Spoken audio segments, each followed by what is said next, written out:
Bonsoir tout le monde les amis, j'espère que vous allez bien. Ce soir on s'est mis à l'aise, petit feu de camp, le mec flippant toujours qui bouge.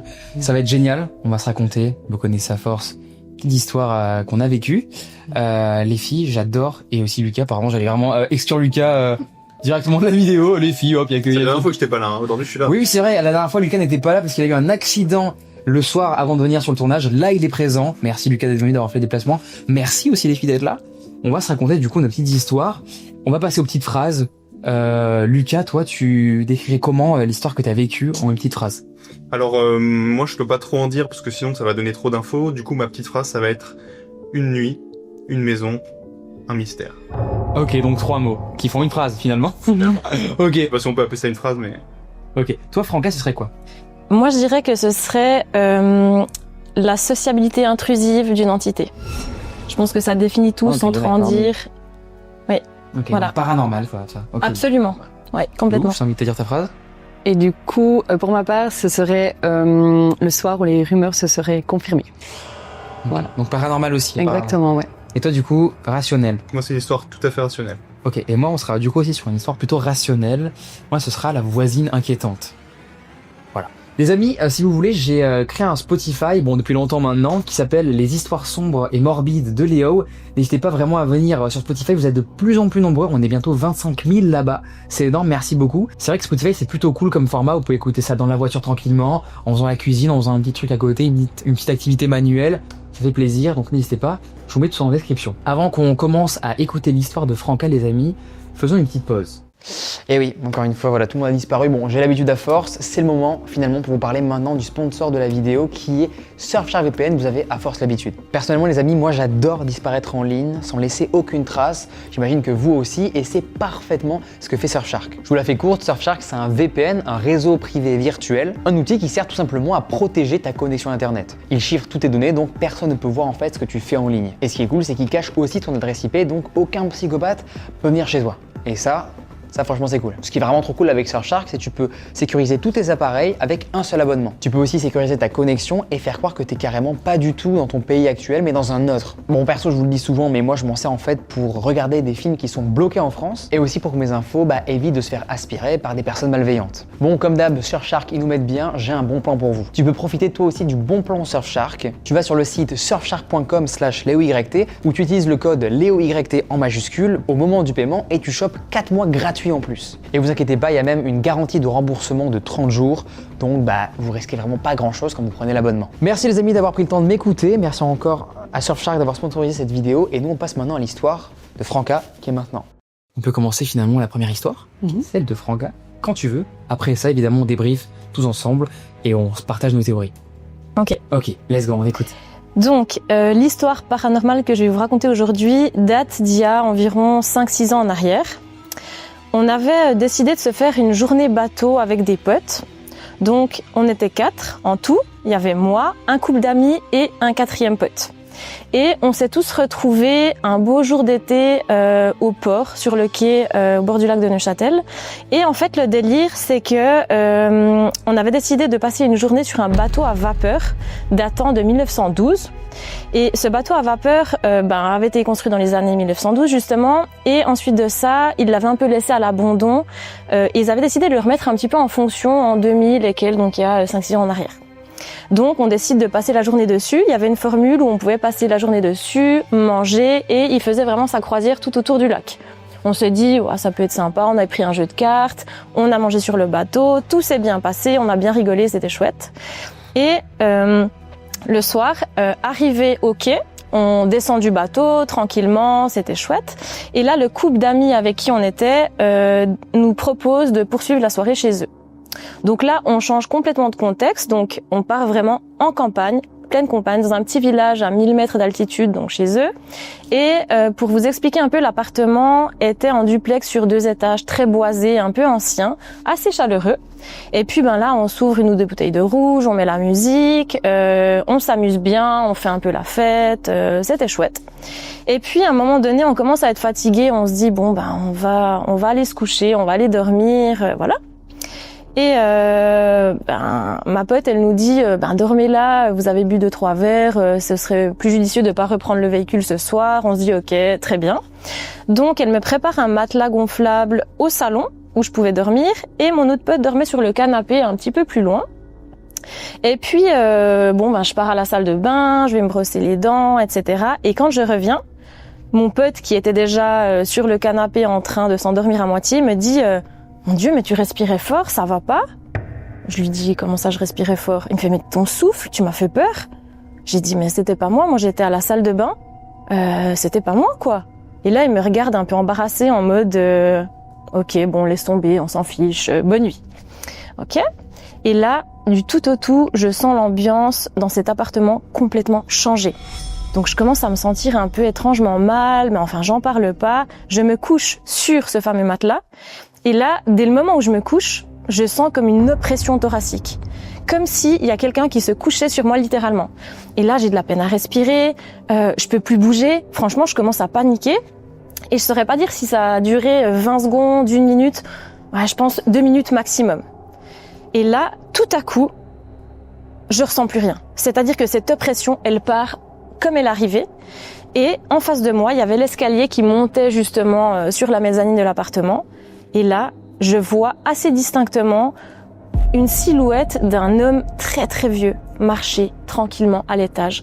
Il avait les cheveux blancs, un peu en pétard, il était un peu glauque, mais il avait un visage assez sympathique quand même. Et là, je me dis ok, ça va pas du tout. Du coup, je me relève d'un bond, je reprends mes esprits. Et je me dis non mais je suis folle, j'hallucine, là ça va pas du tout, enfin bref. Et en me levant, je vois que mon amie, celle qui nous a invités chez elle, était encore debout. Elle était en train de ranger de la vaisselle à la cuisine, etc. Donc elle n'était encore pas couchée. Donc là je cours vers elle, je lui dis écoute tu vas me prendre pour une cinglée. Je viens de voir une silhouette étrange, je me suis sentie mal, on a entendu des bruits de respiration, c'est trop bizarre.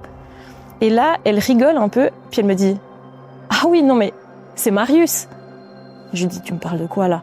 Elle me dit écoute, apparemment, il y a un vieillard qui habite dans cet appartement et qui est une entité assez ancienne, qui est très sociable. Et à chaque fois qu'on est au salon, généralement, on a déjà eu 2-3 apparitions, 2-3 bruits, 2-3 choses comme ça. Et en fait, cette amie-là en question, je savais pas du tout si elle était branchée paranormal, entité, on en avait jamais parlé ensemble. Et en fait, j'hallucinais qu'elle me parle de ça un peu en mode à la rigolade. Et là, je lui dis, mais ok, moi j'ai pensé halluciner. Puis elle me dit, non, écoute, je t'explique, il y a une histoire. Sa sœur, avec qui elle avait vécu en colocation dans cet appartement-là, elle est très branchée entité, elle est très très sensible à tout ça. Et elle avait déjà ressenti, quand elle allait au salon, une espèce d'oppression thoracique aussi. Par contre, elle n'avait jamais vu de silhouette, de choses comme ça. Elle sentait que c'était une entité assez ancienne, une entité masculine, et elle l'entendait parler, par contre. Elle a un peu de clairaudience en fait, la sœur de ma pote. Et puis apparemment, c'est un moulin à parole. Il arrête pas de parler, il monopolise l'attention, il est paniqué, il est anxieux, et c'est comme s'il recherchait une présence féminine. Enfin, il tourne en boucle en fait, il ressasse le passé, etc. Donc elle a toujours ressenti ce côté oppressant aussi au salon. Donc ça concordait parfaitement avec ce que j'avais ressenti. Donc ce qui est fou, c'est que mon pote qui était sur le canapé, lui, il l'avait entendu. Moi, je l'avais ressenti et vu. Et la sœur de ma pote l'avait, elle, entendue. Donc en fait, ça confirmait un petit peu tout ça. Et puis, finalement, fatigués, on décide de tous aller se coucher. On n'en parle plus de cette histoire-là. Le lendemain, on se lève, tout allait très bien. Et puis voilà, fin de l'histoire. On n'a plus jamais revu quoi que ce soit. On avait un peu enfoui cette histoire, on n'en avait plus tellement reparlé. Mais quand j'y repense, c'est un truc qui m'a vraiment beaucoup marqué. J'ai toujours été assez ouverte à tout ce qui est un peu paranormal, etc. Mais en laissant le bénéfice du doute de me dire est-ce que j'y crois ou non. Enfin voilà, j'étais pas fermée à l'idée. Mais ce jour-là, ça a vraiment confirmé qu'il y avait quelque chose de l'au-delà qui pouvait circuler autour de nous. Et dès le moment où on baisse sa garde, son mental, je pense qu'on peut être vachement réceptif. Et j'ai trouvé ça très intriguant. Et voilà, à partir de ce jour-là, j'ai vraiment commencé à croire au paranormal. Et tu t'es documenté après sur la personne? Ouais, un peu plus. Ou même, est-ce que tu as vu sur YouTube des gens qui avaient vécu comme toi, des sortes d'apparitions, comme ça, des visions, de la clairvoyance? Oui, j'ai commencé à me renseigner. J'ai fait connaissance d'un médium qui m'a parlé de ça aussi. Donc je me suis dit, bon, j'ai pas halluciné. Apparemment, c'est quelque chose qu'on pourrait tous un petit peu développer. C'est pas forcément un don. Donc c'est quelque chose qu'on peut percevoir et qui n'est ni une hallucination, ni son mental, ni quoi que ce soit. Par contre, sur le moment, ce qui m'a vraiment fait flipper, c'est que je me suis dit, comme on a fait toute la journée sur ce vieux bateau des années 1912, je me suis dit, là, on a ramené une entité du bateau, c'est pas possible. Je me suis dit, il y a quelqu'un qui nous a suivis pour qu'on se sente tous mal. Je me suis dit, ça vient de ce bateau, en fait. D'où l'histoire du contexte du vieux bateau à vapeur avant qu'il nous arrive tout ça. Et en fait, pas du tout. C'était vraiment une entité des lieux, un peu collante, un peu sociale, qui a commencé un petit peu à s'acharner sur nous, mais de manière assez sympathique quand même, mais vraiment un peu oppressante. Donc voilà. Mais effectivement, après tout ça, je me suis renseignée et j'ai vu que j'étais pas la seule à vivre des choses un peu du genre. Peut-être que j'ai un peu de clairvoyance, de choses comme ça, j'en sais rien. Je vis très rarement des choses comme ça. C'était vraiment la première fois que ça m'arrivait. Mais Ce qui confirme ta vision, c'est vraiment le fait que ta pote après t'en parle de façon hyper légère. C'est ça. Et qu'elle parle en plus de la même personne. Et t'as décrit exactement toi ce que t'as vu ce soir-là. C'est ça qui est hyper c'est ça. Bizarre. Et c'est ça qui m'a réconfortée dans l'idée de me dire, tout concorde et c'est assez impressionnant comme on peut pas communiquer, mais on peut vraiment être entouré d'entités. Et les ressentis physiques sont vraiment impressionnants à des moments comme ça. On a vraiment l'impression qu'il y a quelqu'un qui essaye de nous pousser à bout ou je sais pas. C'est hyper flippant de le vivre et c'est un peu traumatisant, mais en soi, je pense qu'il faut pas en avoir peur. Et j'ai été contente de vivre cette expérience-là et de pouvoir en communiquer avec mes potes après, que personne te prend pour une folle, qu'eux aussi ressentent des choses. C'était hyper intéressant. Donc voilà. Vous en pensez quoi? J'avais une notion un peu de cette histoire, parce que je connais les amis de Franca et puis cette situation. Mais c'est vrai que, à force de vécu aussi de certaines expériences, on commence gentiment à se dire ouais c'est possible, etc. On n'est pas tous. Parce qu'il faut savoir que oui, vous venez de Suisse et vous êtes potes, vous connaissez pour les gens, pour contextualiser un petit peu. Exactement, ouais. Exactement, oui. Oui, donc elle avait déjà entendu un petit peu le récit, mais vite fait. Je t'avais jamais raconté vraiment dans les détails, mais je pense que c'est une histoire qui nous a marqué un petit peu tous. Et toi, Lucas, t'es déjà venu sur un format, t'as raconté une histoire paranormale avec cette trace, tu sais, c'est dans ton salon, c'est ça? Exact. Ouais, où t'avais rêvé, c'est ça, d'une chose qui après est apparue le lendemain dans ton salon. C'est à peu près ça, oui. À peu près ça, ouais. Et toi, du coup, t'en penses quoi? Comme t'as vécu aussi un truc vraiment paranormal, quoi. En fait, justement, la partie où elle a parlé de son oppression thoracique, ça m'a tout de suite fait penser, du style de la paralysie du sommeil. Ouais, c'est ça, exactement, ouais. Parce que quand tu commences un petit peu à vivre ce genre de choses, c'est ce que tu trouves tout de suite sur Internet. Des oppressions thoraciques, des sensations, parfois même de mort imminente ou d'être observé et tout. Mais si jamais, effectivement, t'étais pas endormi, c'est une dimension beaucoup plus, paranormale dans ce cas-là. Oui. Si tu veux, je venais vraiment de me coucher, donc j'avais encore même pas fermé les yeux. Je me suis posée et tout de suite, on s'est comme couché sur moi. Donc rien à voir avec la paralysie.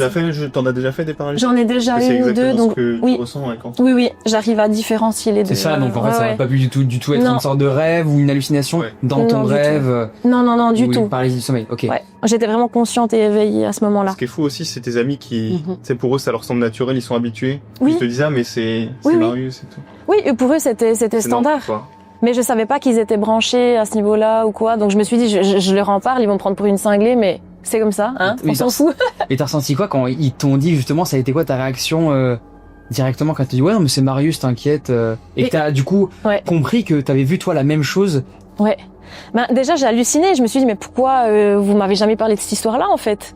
Mais c'est un peu tabou quand même. Je pense que les gens ont pas vraiment envie de partager parce que justement ils ont peur de paraître bizarre ou quoi. Et il y a des gens qui sont très réticents à ça. Je pense qu'on avait vraiment jamais abordé le sujet. Mais finalement, moi tout de suite dans ma tête, je me suis dit ok ça y est, on a ramené une entité, on a fait un truc et qu'il fallait pas ou quoi. Mais j'étais assez réconfortée de me dire je suis pas folle. Ça existe, voilà. Ce que j'ai ressenti est bien réel en fait. Puis moi, je trouve que la spontanéité de ton pote qui te demande mais qu'est-ce qui va pas, je t'entends respirer fort alors que t'étais même pas dans la pièce. Ouais. Ça met déjà un peu une ambiance où on se dit mais il y a quelque chose qui joue pas.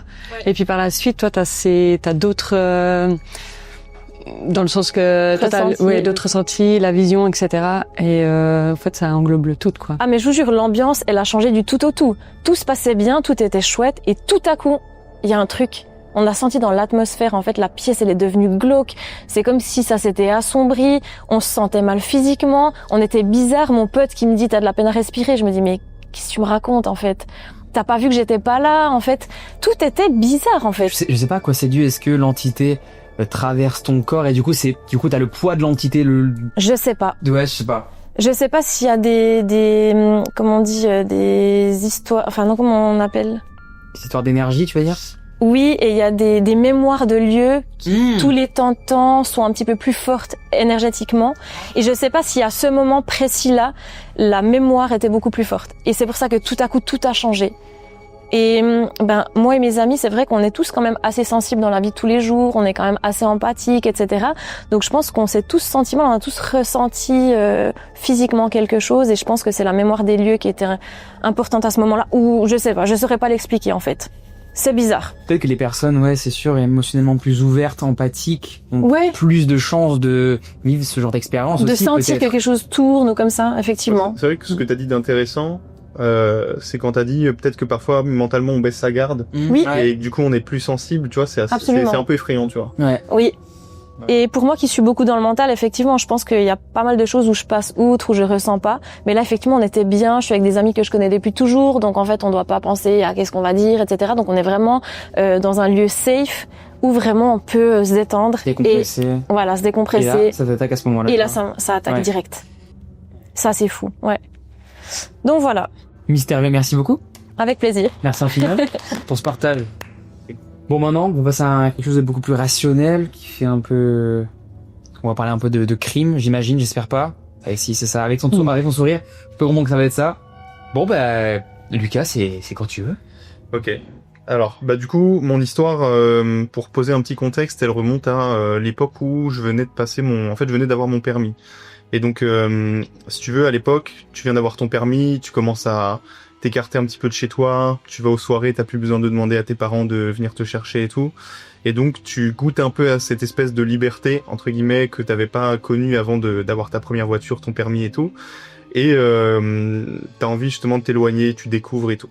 Et donc, faut savoir que moi, à l'époque, donc pour rajouter toujours un petit peu de contexte, moi, je suis passionné surtout de photos et je suis passionné d'exploration urbaine. Parce qu'à l'époque, peut-être que t'as suivi un petit peu, il y a la chaîne YouTube Hit the Road. Ouais. Il avait fait à peu près ses débuts, tu vois, c'était à peu près dans ces époques-là. Et ils mettent des photos de leur exploration un peu nocturne, urbaine et tout. Et moi, j'ai un appareil photo, j'aime l'exploration, je veux faire la même chose, tu vois. Et donc, je suis à une soirée chez un ami, tu vois, c'est un pote que je connais très bien. Et on est chez lui, il habite dans un tout petit village, ça va être important pour la suite, un peu paumé, quelque part, on va dire, en région parisienne. Et c'est vraiment un village très à l'ancienne, où tu sais, tu traverses des kilomètres de forêt, de campagne, t'as un village, et après quand tu refais des kilomètres, t'as un autre village plus loin, tu vois, c'est un truc comme ça. Et donc lui, il habite dans un petit village, tu sais, c'est des villages très à l'ancienne, ils cherchent pas du tout à se moderniser. Il y a le minimum syndical, tu vois, il y a une poste, il y a une mairie, peut-être qu'il y a une école primaire, à la limite. Mais tu sais, c'est tout. Lui, il doit faire, tu vois, 10 kilomètres quand tu veux aller au collège, au lycée. Et donc, à cette soirée, il me parle d'une adresse qui est donc dans son village, qui est une maison abandonnée, à ce moment-là. Et en fait, il me donne pas trop d'infos. Et ensuite, le lendemain ou le surlendemain, du coup, je lui envoie un message, j'essaye d'en apprendre plus sur cette maison. Et donc, il me l'a décrit comme une vieille maison en bois, qui est vraiment dans un endroit du village où faut connaître pour s'y rendre. Elle est un petit peu... en fait, il y a pas un quartier, mais il y a un endroit où il y a quelques maisons qui sont très excentrées, très éloignées les unes des autres. Ça fait pas du tout ville. Et donc, il me dit qu'elle est quelque part, en fait, à peu près dans cet endroit, mais que faut vraiment connaître pour y aller. Et surtout, en fait, ce qui est hyper étonnant, c'est qu'on est potes. Il a déjà fait des explorations avec moi, et en fait, il veut pas me donner l'adresse, tu vois. Ouais. Et donc, moi, je trouve ça trop bizarre. On est potes. J'ai dit, t'as vu que je vole rien, que je donne pas les adresses, que j'abîme rien. Et en plus, bon, ça, c'est des règles un petit peu, tu vois, officieuses quand tu fais de l'urbex, mais lui, il était déjà venu avec moi, mais c'était pas un pratiquant de cette discipline à proprement parler. Donc vraiment, je comprends pas pourquoi à l'époque. Et je me souviens, tu sais, je suis relou, tu vois, j'insiste et tout, presque on s'engueule un peu, je lui dis, vas-y, frérot, s'il te plaît. Et en fait, à force, il finit par me donner des petits morceaux, tu vois, d'indices, et en fait, j'arrive à au fil des semaines, reconstituer un petit peu le puzzle, tu vois. À un moment, je sais que par exemple, je lui dis, bah, de toute façon, vas-y, je vais tourner dans ton village dans tous les sens et je vais la trouver, tu vois. Et il me dit non, c'est là qu'il m'a dit non, tu vois, genre, elle est trop excentrée, tu peux pas la trouver en tournant en voiture dans le village et tout, tu vois, donc j'avais un indice. Il m'avait dit, de toute façon, en fait, moi, du coup, il y a des lieux qui me passionnaient vraiment. Par exemple, pour ceux qui connaissent, il y avait notamment le manoir Pavlovitch qui était pas très très loin de chez moi. Et comme c'était mon lieu préféré pendant des années, j'y suis même allé plein de fois tout seul, juste pour prendre des photos, faire un tour dedans. Tu vois, malade le mec. Et donc, Le mec est vraiment fan, quoi. le mec est vraiment fan, tu vois. En plus, ton pote t'organise une chasse au trésor, c'est génial. Ouais, c'est Le fou. combo est génial. Alors, Ouais, voilà, c'est ça, tu vois.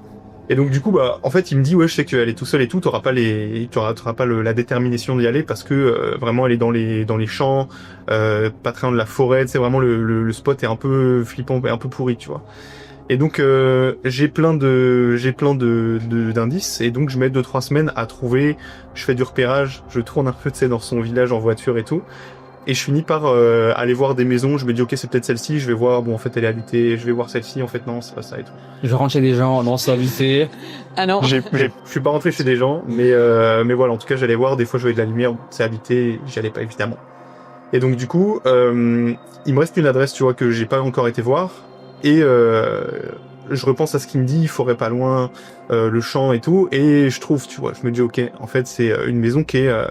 Vraiment, ouais, l'accès, il est un peu pourri. Tu te balades dans un chemin de terre où il y a une barrière, donc les véhicules sont pas autorisés. Donc je me gare vraiment de manière excentrée, tu vois. Et je marche, je sais pas, peut-être... j'ai l'impression que c'est long. Je sais pas combien de temps je marche exactement, enfin en distance, mais genre 15 minutes, tu vois. Sachant que moi je crois pas de base, surtout à ce moment-là, à tout ce qui est paranormal et tout. Alors je suis un fan de films d'horreur et tout, j'aime bien, mais ça n'empêche que je crois pas au paranormal. Alors je respecte tous ces trucs-là, venez pas m'embêter la nuit. Mais par contre j'y crois pas spécialement non plus. Et donc du coup je me dis bon bah vas-y, comme j'y crois pas, qu'est-ce que je crains en me baladant tout seul à 1h du matin. Ça va me faire peur, quoi, c'est ça. Ouais c'est ça, je peut rien arriver, vais quoi, pas me faire peur, tu vois. Par des squatteurs ou des trucs comme ça qui Mais peut c'est- potentiellement... Mais toi, je lui ai posé la question, je lui ai dit, mais est-ce que la maison elle est squattée? Est-ce que, je sais pas, qu'est-ce qui fait que tu veux pas me donner l'adresse, tu vois? Il me dit non, elle est pas squattée, mais il me disait pas pourquoi il voulait pas me donner l'adresse et il donne pas C'est l'adresse. une torture, ce mec. Non, mais vraiment. C'est ça. Mais tu sais, je me Qu'est-ce que ça fait peur, ouais. encore une fois, pour ajouter du contexte, moi, j'ai fait tous les urbex de ma région, Joachim Kroll, tu vois, enfin, les plus connus, je vais pas tous les citer, tu vois, ça va. Et donc, en gros, je les ai tous faits, plus tu vas dedans, plus tu vois qu'ils s'abîment, qu'il y a des gens qui passent, qui cassent des trucs, qui volent des trucs et tout.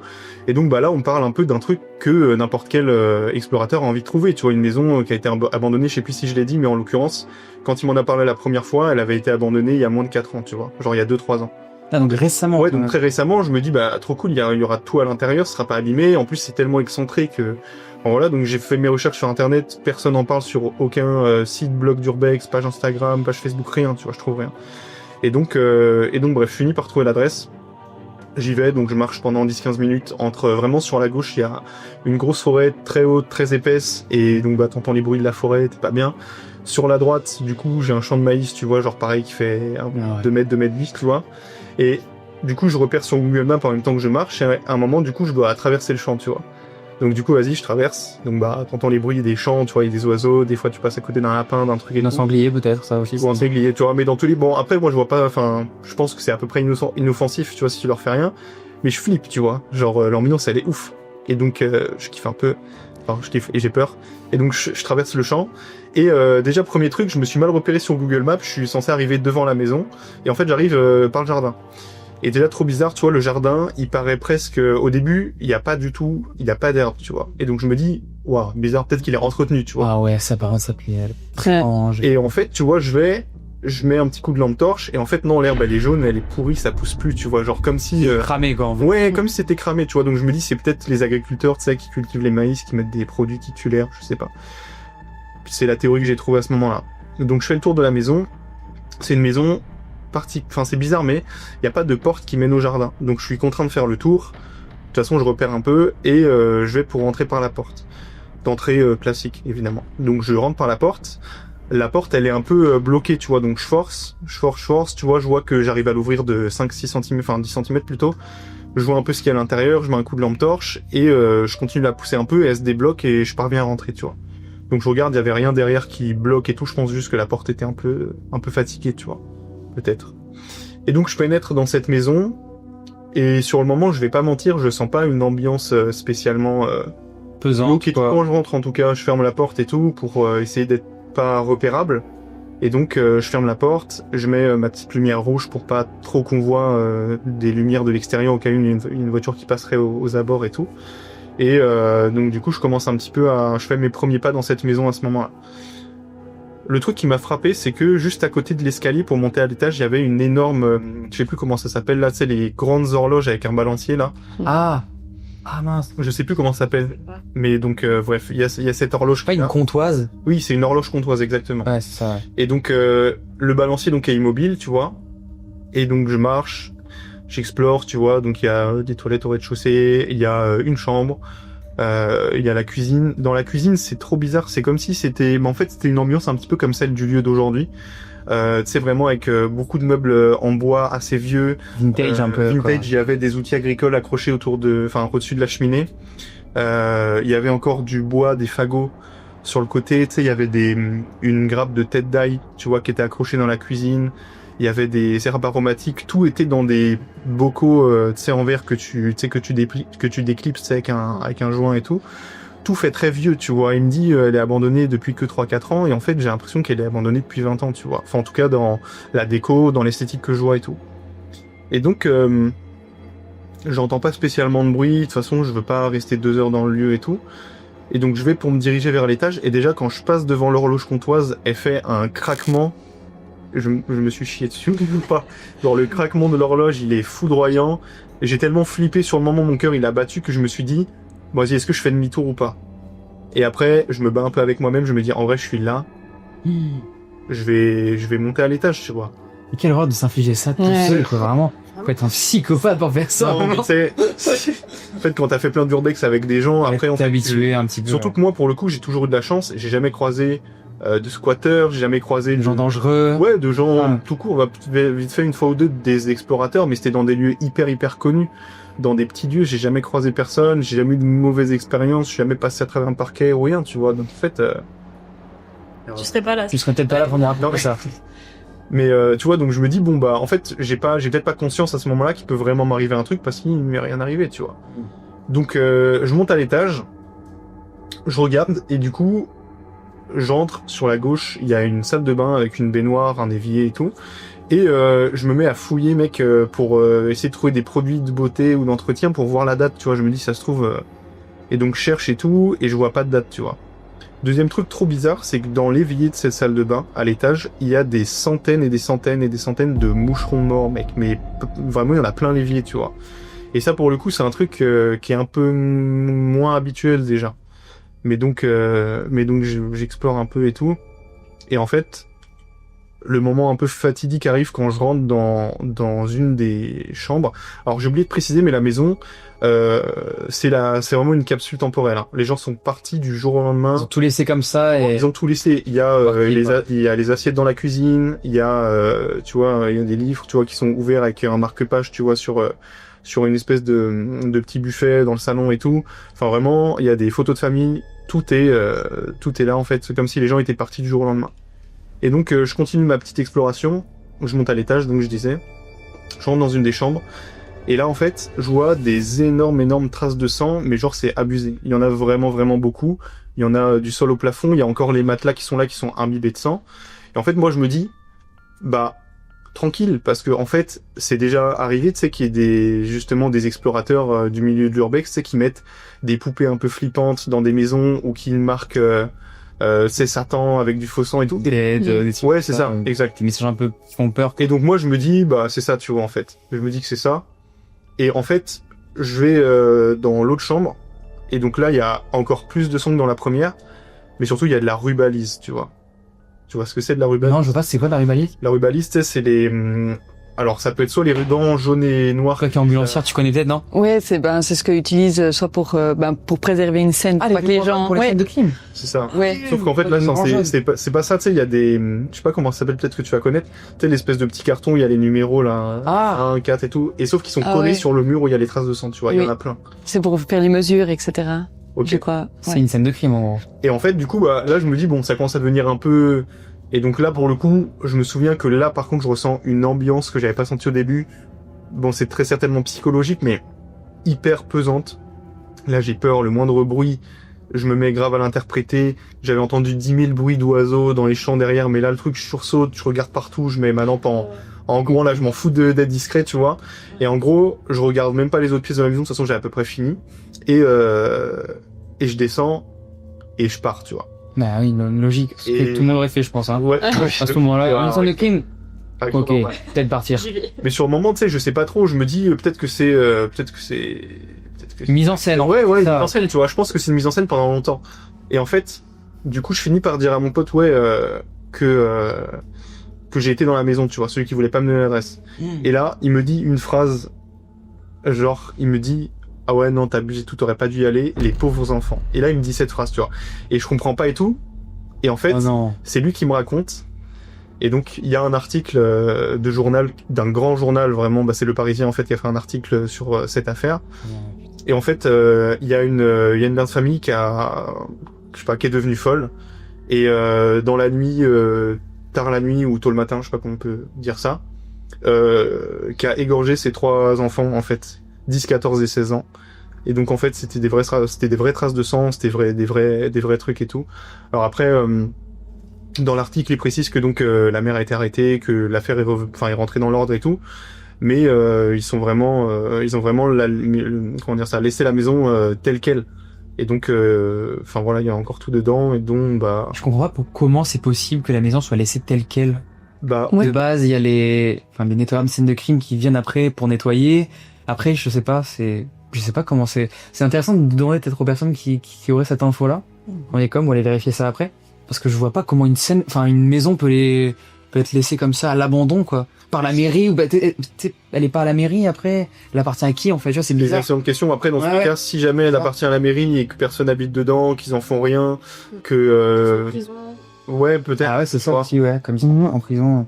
Parce qu'après, je sais que la mère, a priori, est en prison, mais il y avait le père de famille, du coup, qui était toujours vivant et tout. On sait pas trop ce qu'il est devenu après. Mais c'est vrai qu'en fait, l'ambiance, la maison qui fait très vieux, et le triple meurtre et tout, a priori un peu sans raison. Moi, ça m'a fait développer un peu la théorie peut-être du rituel un peu occulte, tu vois, de la mère peut-être sataniste ou quoi. Alors peut-être que je dis n'importe quoi. Ouais. C'est vrai que ça y fait un peu penser, tu vois. Je trouve quand tu vois La schizophrénie la schizophrénie. c'est possible, tu vois, mais c'est vrai que dans ces cas-là, ce serait quand même étrange qu'elle ait vécu dans cette famille et qu'il se soit rien passé et que d'un coup, tu vois, il n'y ait pas eu d'escalade et que du jour au lendemain, ce soit on-off et que il soit passé tout ça, tu vois. T'es retourné après dans la maison ou pas? Non, après, je suis pas retourné dans la maison, j'en ai plus entendu parler. Voilà, après, c'est une histoire que je raconte de temps en temps, tu vois, quand je parle de mes aventures un peu en urbex, mais en fait, il y a à peu près que ça. Ah ouais, celle-ci, bien prenable, quoi. Mais donc voilà, non, sinon, j'y suis pas retourné, je passe pas devant parce qu'il faut vraiment vouloir y aller pour passer devant, tu vois. Donc, je sais pas ce qu'elle est devenue, peut-être qu'elle a été nettoyée, détruite, réhabitée, j'en ai aucune idée. Bon, du coup, je sais pas du tout.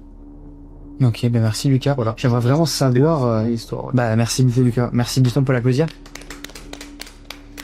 Et du coup, t'as vu des articles sur cette histoire après? Il y a un article de journal, effectivement, qui en parle. Là, il y a que Le Parisien Alors moi, j'ai trouvé que ça, après, j'ai pas cherché de ouf. Mais j'ai trouvé que ça, effectivement. Et tu vois les prénoms des... Alors je sais qu'il Personne. cite le prénom de certains habitants de la maison. Waouh, ok. Voilà. Ouais. Ça fait froid dans le dos. Ouais. Ouais, c'est un peu... C'est glauque. Mais ça va, tu continues du coup à faire. En fait, j'en fais plus trop, mais c'est juste parce que voilà, à l'époque, j'étais plus jeune, c'était des occupations qui étaient un peu plus, je vais pas dire enfantines, tu vois, mais je sais pas, tu sais, maintenant j'ai... T'avais un peu le goût de l'aventure, tu vois. Ouais, c'est ça, tu vois, j'en faisais... En fait, l'urbex, de manière générale, j'en ai fait quand j'étais ado et jeune adulte après, et après, tu vois, je rentre dans l'âge, en fait, j'en fais moins, j'en fais plus, en fait, d'ailleurs. Je fais plus depuis plusieurs années, mais c'est pas à cause de ça spécialement. Ok. Ouais, j'ai pas de théorie forcément sur le pourquoi elle aurait fait ça du jour au lendemain, si ce n'est un truc dans le cerveau qui déclenche tout d'un coup une crise de folie ou... C'est ça, ouais. En fait, effectivement, si on veut une explication vraiment 100% rationnelle, on pourrait partir dans le domaine un peu de la psycho, tu vois, enfin du psychologique. Mais c'est vrai que, tu vois, pour les amateurs de frissons, je pense qu'ils préféreront croire que, je sais pas, c'est un rituel occulte. Ah, où il y a aussi, tu sais, après on sait pas ce qui se passait dans la famille. Ouais, la c'est famille, ça. mais imagine, l'environnement est toxique et même en train de se déchirer et la mère n'a plus qu'une seule solution, c'est de tuer ça ses fait un enfants, tu sais Ça pas. fait un peu penser au premier Conjuring, tu vois, où justement la mère elle finit par être possédée et elle veut tuer l'une de ses enfants, tu vois. Et comme je suis fan d'horreur, je vois un petit peu par là au début. Après, effectivement, si on veut parler purement rationnel, ça peut être une maladie, ça peut être, Ouais. ça peut être, on sait pas, tu vois. De toute façon, tant qu'on n'est pas dans la famille, dans l'intimité de ces gens, je pense qu'on n'a jamais l'entièreté de la réponse dans tous les cas. Exact. Et ça se passe souvent quand même. On entend les faits divers avec les familles, on sait pas trop ce qui se passe, puis tout d'un coup il y a des Il y choses a qui beaucoup explosent. d'infanticides plus en dehors. Ouais, C'est qu'en en fait, plus. dès que tu cherches un petit peu du true crime et tout local, je suis sûr que là, même dans cette ville-là où on est, il y a forcément un mec qui a tué sa femme ou son ex-femme par là. Il y a Ouais. toujours des histoires, même dans les tout Mhm. petits trucs tranquilles, tu vois. Même des fois, on peut pas le savoir, mais c'est pour des raisons qu'on ignore complètement. Ouais. Bien sûr, ouais. Là, c'est peut-être une raison qu'on ignore complètement. On passe peut-être à côté de la plaque Ah oui, totalement. c'est Ouais, bah écoute, c'est possible. une histoire quand même qui nous a bien refroidi personnellement. Ouais. Mais Lou, c'est quand tu veux pour nous raconter ton histoire. Du coup, là, on revient sur du paranormal et après Ouais. on revient sur du rationnel. Beaucoup C'est plus quand tu soft. veux. Je t'en prie, vas-y. Donc, moi, je suis ambulancière en Suisse. Et puis, j'ai commencé ce métier il y a une dizaine d'années. Et cette situation s'est passée il y a 7-8 ans. J'étais en deuxième année de formation. Et puis, quand on est en formation, c'est en cours d'emploi. Et l'entreprise où je travaillais était dans un lieu un peu... c'était pas dans une ville même, c'était plutôt dans une vallée, dans un tout petit hameau. Et puis ça se trouvait dans une entreprise, dans un bâtiment. Un bâtiment, il y en avait même deux. Il y avait le récent où là il y avait les garages et puis les chambres de garde. Et puis dans le vieux bâtiment, c'est là où il y avait le principal du travail, c'est-à-dire le salon, la salle d'administration avec les ordinateurs, etc., la cuisine, etc. Et puis, quand j'ai commencé dans l'entreprise, j'étais toute jeune et puis j'avais l'impression que les collègues, en fait, ils m'expliquaient tout le temps, voilà, le vieux bâtiment, il a quand même une grande histoire, il a eu plusieurs vies. Et puis certains m'expliquaient que ils avaient déjà ressenti des choses par rapport à ce bâtiment. Soit la pièce, elle se refroidit d'un coup, soit ils sentent un passage d'air à travers eux, soit des rires d'enfants, ils ont entendu. Et puis certains, au tout début, quand ils sont venus dans ce bâtiment, il n'y avait pas le nouveau bâtiment encore. Et puis les chambres de garde se trouvaient dans le vieux bâtiment. Et du coup, ils dormaient dans ces chambres de garde. Et certains m'expliquaient que ça leur arrivait que de se réveiller parce que le lit bougeait. Oh wow, d'accord. Et voilà, moi à l'époque, j'arrive, j'entends ça et je me dis voilà, c'est un busitage, ils veulent me faire peur, je suis nouvelle et puis voilà, j'adore toutes ces histoires, je suis très intéressée, mais en même temps, je suis aussi très terre à terre dans un sens, et tant que j'ai pas vu, entendu, etc. J'y crois moyen. Puis surtout dans ce contexte-là, je me suis dit bon, je suis la nouvelle, ils veulent me faire peur, voilà. Et puis mais en parallèle de ça, je me dis, j'ai envie de voir, ça m'intrigue. Et c'est vrai que je cherchais à ressentir quelque chose, à voir quelque chose. Et du coup, surtout durant les gardes de nuit, comme on n'était que deux équipes, et puis que le vieux bâtiment n'était pas utilisé durant la nuit, on était plutôt dans le bâtiment récent. Il y avait personne. Donc il y avait aussi ce contexte un peu de nuit, ce vieux bâtiment qui est quand même impressionnant, etc. Et souvent, durant mes gardes de nuit, post-intervention, certains de mes collègues ne voulaient pas faire l'administratif post-intervention dans ce vieux bâtiment. Ils attendaient le matin pour le faire, etc. Et puis, moi, je poussais le vis, j'y allais. Et puis, justement, je voulais pas allumer toutes les lumières, etc. J'allumais la petite lumière à côté de l'ordinateur et je faisais mon truc.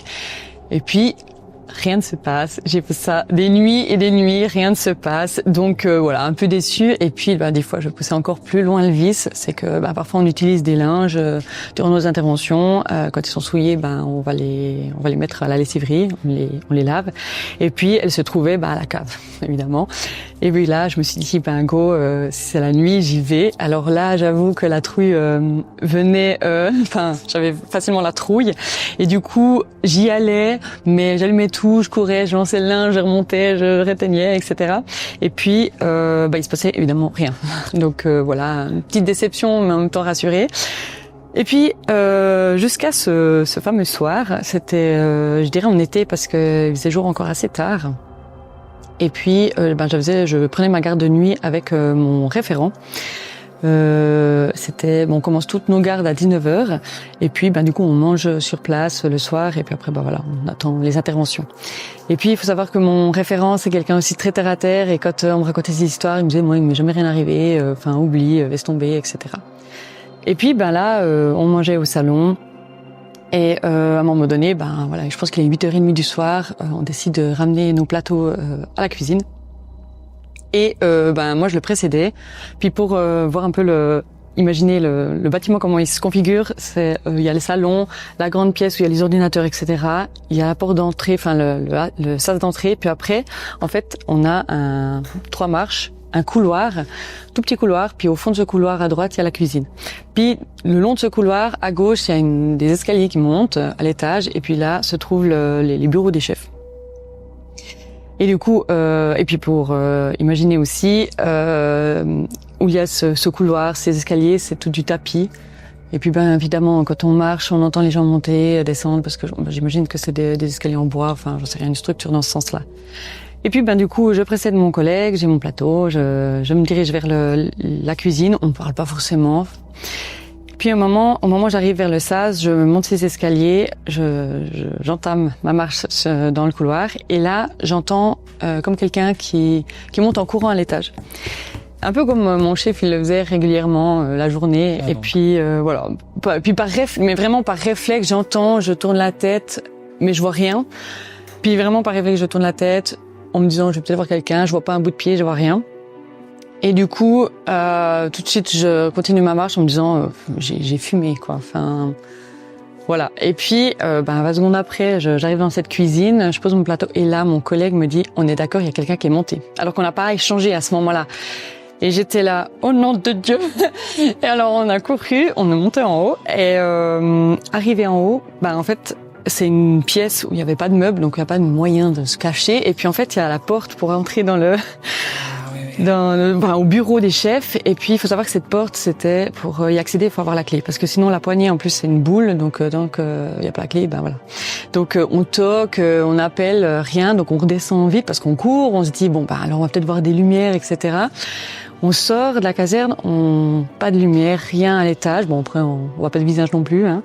Et puis on voit pas les voitures de nos chefs, on voit rien et on se dit mais c'est pas possible d'avoir croisé quelqu'un, on n'a rien vu, rien d'autre dessus. Quoi, c'est exactement. Bizarre, Et du coup là c'est un peu cette situation qui nous a quand même un peu perturbés parce qu'on a quand même fait le tour plusieurs fois, on est remonté.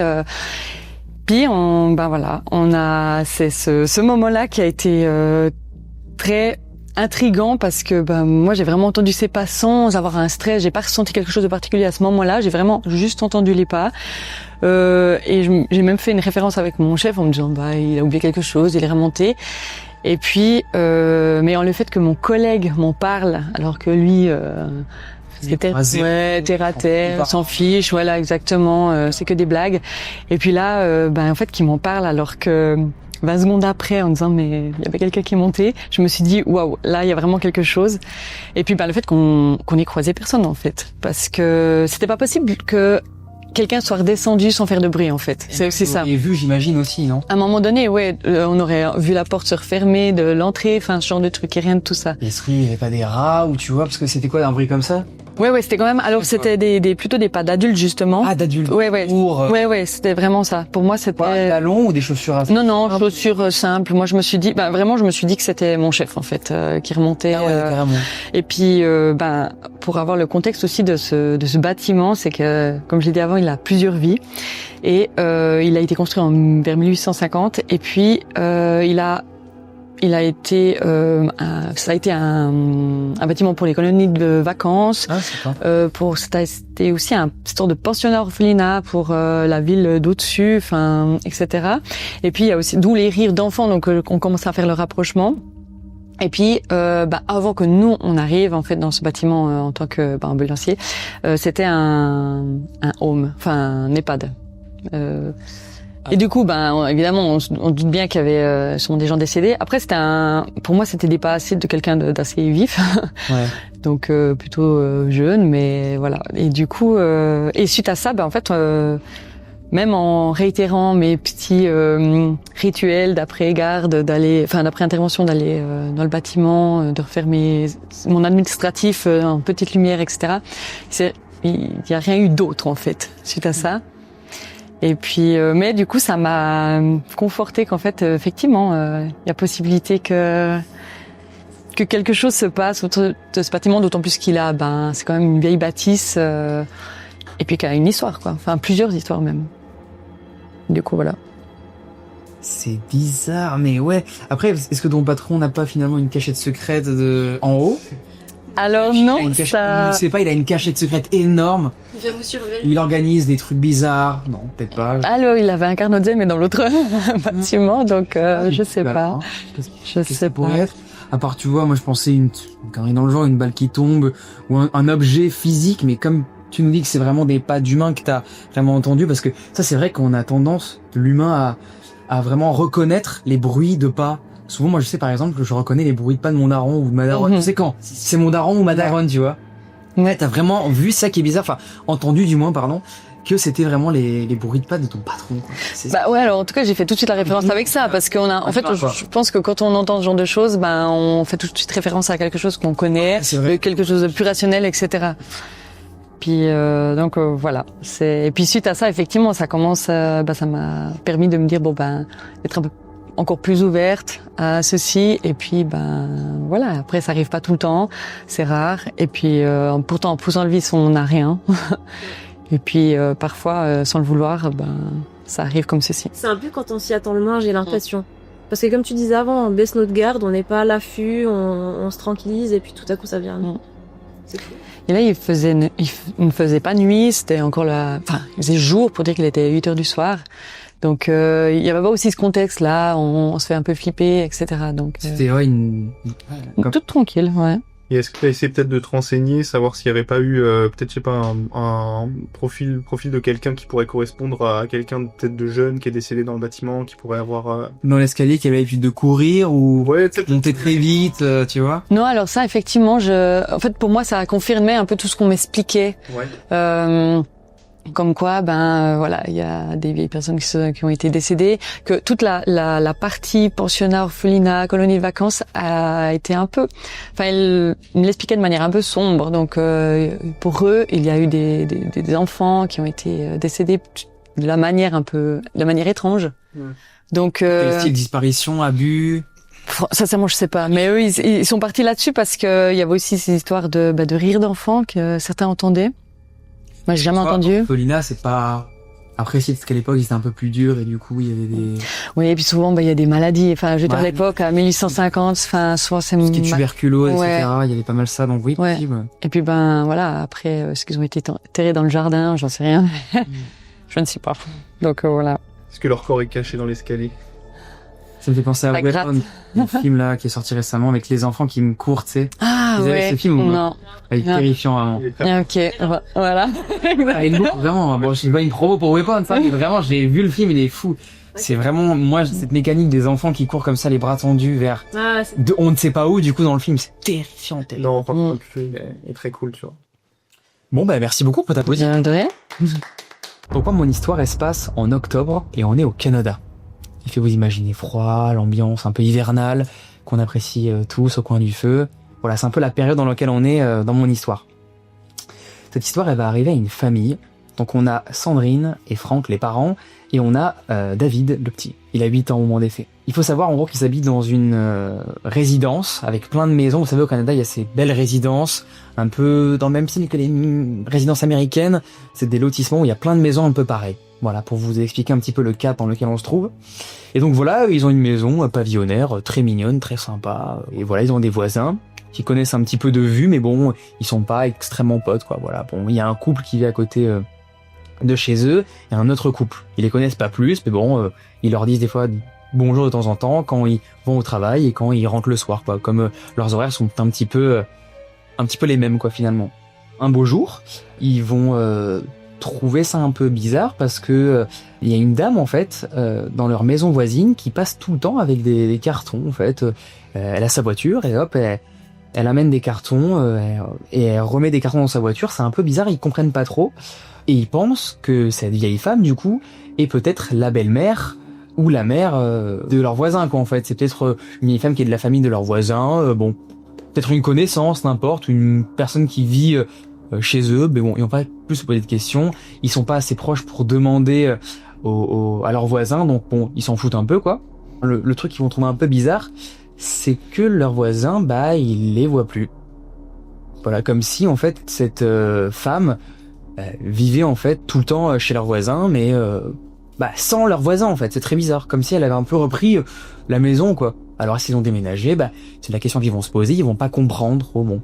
Après, ils vont très vite rationnels, peut-être que, ils ont déménagé, que cette vieille femme, du coup, a repris la maison, peut-être qu'ils sont en vacances et que la femme garde la maison. Bah, franchement, ils vont être hyper rationnels. Et un jour, du coup, comme on est en octobre, je vous rappelle, ça va être Halloween. On est le 31, et l'enfant de la famille, David, qui a 8 ans, il veut aller chercher des bonbons dans le voisinage, quoi. Du coup, il va demander à sa maman et son papa, du coup Franck, est-ce qu'on peut aller chercher des bonbons chez les voisins Et bon, la mère Sandrine, elle est un peu réticente à l'idée parce que, je sais pas, elle a une mauvaise vibe, elle sait pas pourquoi, elle sait pas comment expliquer ça, mais la nouvelle voisine, elle la sent pas trop, elle la trouve un petit peu bizarre. Et vous verrez après, je vous expliquerai des événements qui vont un petit peu nous rallier à son idée. Donc ils vont finalement ce soir du 31 aller sonner des bonbons ou un sort, vous connaissez la musique. Voilà cette petite phrase un peu iconique. Et évidemment il est accompagné des parents, au cas où on sait jamais. Voilà. Il y a 8 ans quand même le petit, il n'y a pas allé tout seul. Il toque, et là cette vieille femme ouvre, et là l'ambiance change totalement. Elle a le regard vide, elle est très froide, pas un sourire. Elle lui dit limite qu'est-ce qu'il y a, c'est pourquoi. Mais vraiment de manière très froide, toi. Enfin froide en même temps vite, comme si elle regardait un peu ailleurs, comme si elle était pas trop là. En fait, ils sont un petit peu gênés de la situation parce qu'elle aimait pas du tout à l'aise, quoi. Comme s'il le dérangeait, ouais. Et donc la maman va dire bon, c'est vous la nouvelle voisine. Est-ce que voilà, on peut avoir des bonbons pour mon fils du coup David. Elle dit oui si vous voulez. Donc elle va chercher les bonbons, elle lui donne et là elle lui demande mais du coup ils sont où les anciens voisins? Ils ont déménagé. Est-ce que vous êtes la maman de nos voisins parce qu'on les voit plus depuis un bon moment? Et là, elle va rigoler, elle va faire non, vous inquiétez pas, ils ont déménagé depuis 2 semaines. Ouais, c'est sûr, vous avez pu les voir, quoi. Et là, ok, bon, ils posent pas plus de questions que ça, et ça leur va très bien comme réponse, donc la maman est un peu rassurée. Sauf que Franck, en regardant derrière la dame, par curiosité, il va se rendre compte qu'il y a encore en fait les photos des voisins en fait. Il va être un peu gêné, il va évidemment pas le dire à la dame. Parce que bon, ça se dit pas évidemment, ça se pose pas la question. Pourquoi juste vous avez encore les photos de la famille qui était avant dans la maison. Bon voilà, un peu chelou. Et la dame du coup va clôturer la conversation et dire bon, j'ai un truc à faire, au revoir, et va fermer la porte. Et là, évidemment, ils vont se questionner, attends, t'as vu les photos? Évidemment, je les ai vues. Qu'est-ce que c'est? Bon, le petit de 8 ans, David, il va pas comprendre. Il va un peu questionner ses parents, mais ses parents vont essayer d'ignorer un petit peu une réponse parce qu'ils ont pas envie de lui faire peur, quoi. Vous imaginez. Les semaines passent et ils vont du coup observer un petit peu de plus en plus après cet incident la voisine pour voir s'ils n'arrivent pas à trouver un peu une solution à ça. Est-ce que elle a pas une maladie en fait, ils sont encore là, mais juste elle perd un peu la tête et voilà. Mais bon, quand même c'est bizarre qu'ils ne sortent jamais la tête de chez eux, quoi.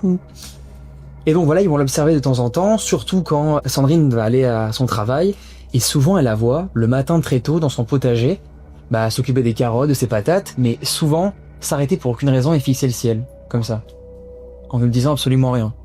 Et même des fois, elle a l'air de parler toute seule, comme si elle parlait à quelqu'un à côté, mais y a personne, quoi, en fait.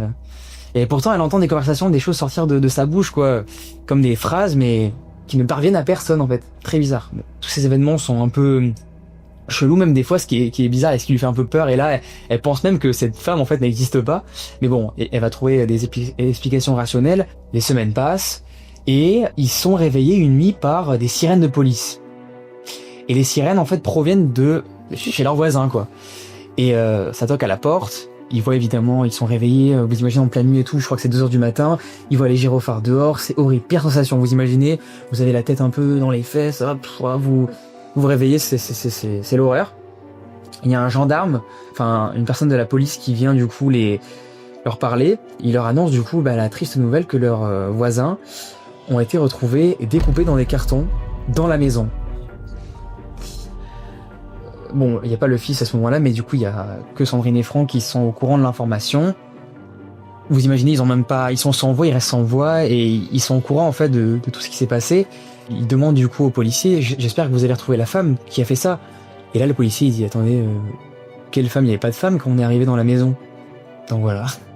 Et du coup, en fait, on sait même pas du coup si cette femme qui a causé, en fait, on imagine que oui, parce que vous savez, elle revenait avec des cartons un peu spéciaux de sa voiture, elle les amenait en fait de sa voiture, elle les ramenait, enfin elle avait vraiment un comportement très épileptique, un petit peu incohérent avec tout ce qu'elle faisait, avec toutes ses paroles, un petit peu incompréhensible en fait, quand on se remet un peu le truc en tête.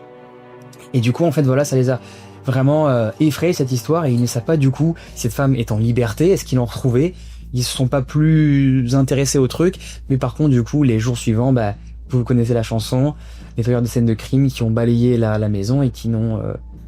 Et je sais même pas si elle était revendue cette maison ou quoi, mais en tout cas, ils ont plus jamais entendu parler avec cette femme, quoi, en fait, plus rien. Même aux journaux, il n'y a pas forcément eu d'article sur ça. Le truc a été un petit peu ébruité, donc est-ce que c'était une vieille femme haut placée, un peu folle, je sais pas. Mais il y a plein de théories à se faire et histoire un peu mystérieuse, quoi. Ah, mais clairement. Mais voilà, en fait, le fait, moi, je trouve ça terrifiant, cet élément, le fait, en fait, qu'ils sonnent pour un événement un peu cool pour leur fils chez une vieille femme, et ils se rendent compte qu'en fait, cette femme, c'était potentiellement, en fait, une tueuse, et qu'elle avait gardé les photos et tout, c'est terrible, quoi. Mais elle avait l'air, en tout cas, malade, cette femme, mentalement, en tout cas, pour ça fait un peu schizophrène, hein. Ça fait un peu, moi, je me pensais au film The Visit, je sais pas si vous avez la rêve de ce film. Voilà mon histoire, vous en pensez quoi? Est-ce que qui était cette femme pour vous, en fait? Bah du coup c'est une histoire vraie, comment ça sera? Tu veux garder le mystère? Je pense qu'on gardera le mystère pour les gens. Bah, du coup on va pas théoriser parce que c'est... Bon, en vrai je vous explique, l'histoire je l'ai inventée, ok? Mais du coup je me suis inspiré du film de visite en fait. Ok. Où il y a cette famille... en fait c'est quand... Vous avez vu le film de visite ou pas? Non. Vous avez pas vu? Non. Regardez-le, du coup je peux pas vous spoil en fait. Tu l'as vu Lucas? Il est génial. Ouais, il est bien, franchement, c'est vrai que... J'ai tellement peur. Moi j'aime trop l'histoire comme ça. Ça ressemble à rien qu'on connaît déjà. Comment? Ça ressemble à rien qu'on connaît déjà. Exactement, ouais. En fait, c'est filmé un peu à l'arrache par des enfants qui pensent aller chez leurs grands-parents où ça va trop bien se passer. Et en fait, ils se rendent compte qu'il y a des trucs bizarres chez leurs grands-parents, que leur grand-mère, elle est complètement folle, elle leur court après. T'as le grand-père il est trop bizarre. À un moment donné, je crois, il se tirer une balle à un moment donné. Enfin bref, c'est trop bizarre. Et hop, il s'arrête directement dès qu'il y a les enfants. Coucou, vous allez bien? C'est très bizarre, quoi. Ok.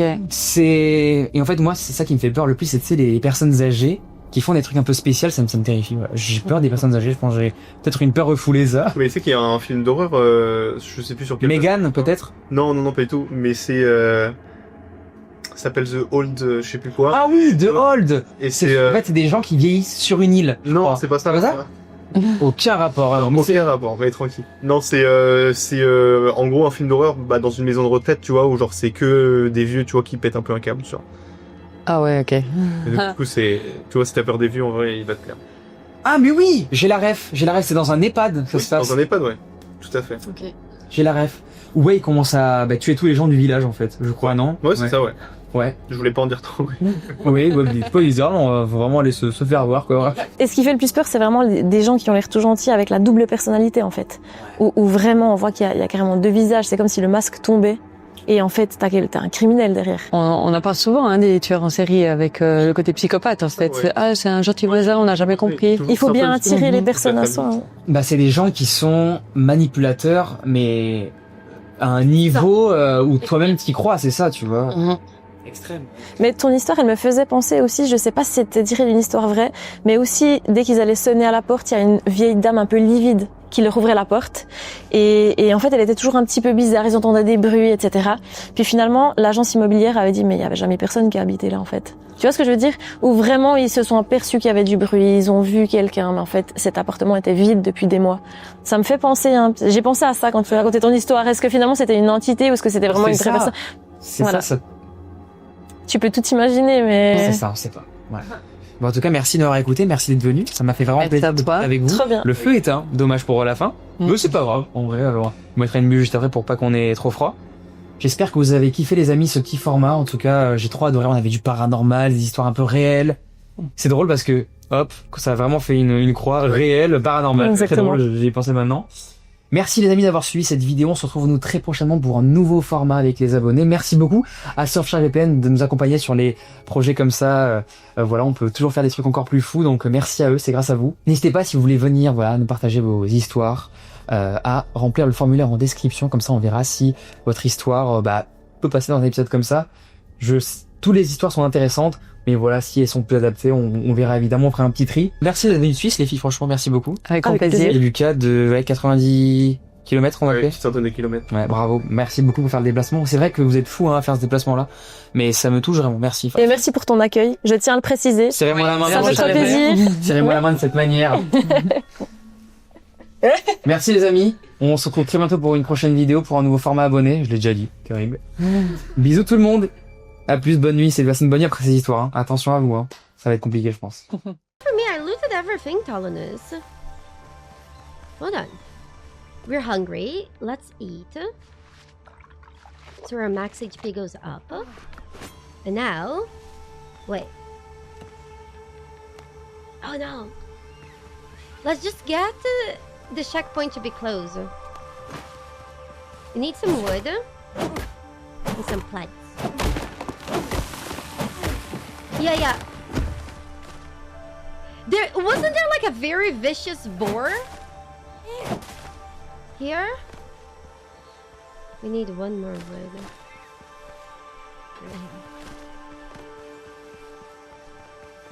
We're gonna respawn. So this is our respawn point. We respawn. Here. We go. Hello? No. The boar would make bacon out of us. Hold on, that's true, guys. Will they come to us? Because if we go in there, we're fucked. Hold on. Oh shit! That's too key, guys. Yeah. Oh god. Calm.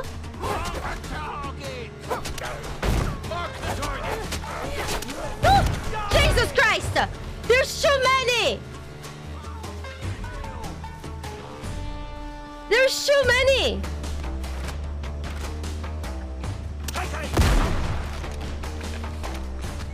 Oh god. There is 3 gun guys!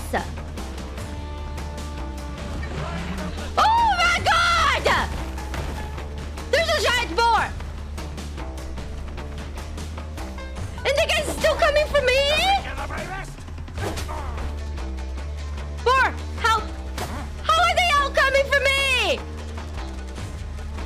Do I look like the fucking enemy? Oh god. Oh god! Help! Okay, the boar is stopping. High five!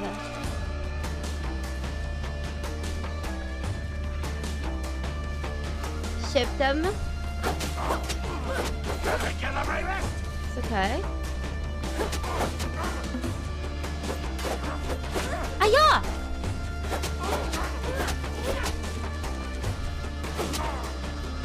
Why is he not dead? High five! -1. The problem is there's 3 guys with... Do you guys think we can get the boar to help us? Maybe if we get the boar to help us, we'll have a chance. Try sneak. We can't crouch in this game. Sneaking is not a thing. Wait, the boar stopped. The forest is so dense. Yeah, I didn't attack them. Oh, that's bullshit. Do you think my character stinks? Hold on. Come here. Okay, we got 2 guys. They're not moving.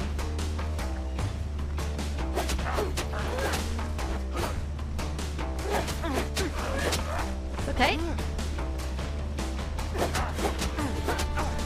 It's okay. This is fine. Jesus. We have no potions. Calm. Next. Yeah. Yeah. The tree sabotaging me.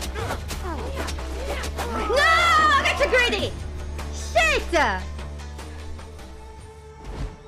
Fuck you. Fuck you.